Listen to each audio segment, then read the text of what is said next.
Avec notre technologie, les industriels vont pouvoir transformer les données brutes de leurs capteurs en temps réel en nouveaux gisements d'économie d'énergie.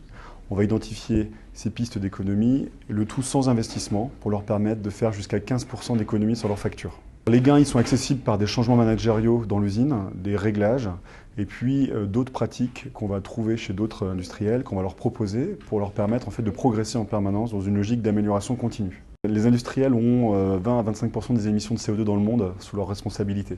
Donc faire des économies d'énergie et de CO2 dans l'usine, c'est effectivement un fort impact pour la planète.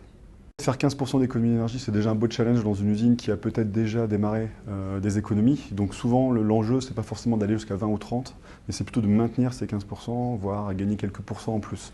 C'est ça qui est intéressant dans notre technologie, c'est qu'elle va permettre de maintenir le gain et solidifier les économies.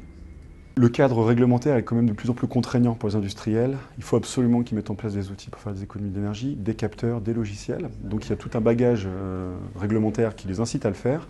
Et puis surtout de manière très pragmatique, ils vont faire des économies dès la première année avec notre outil.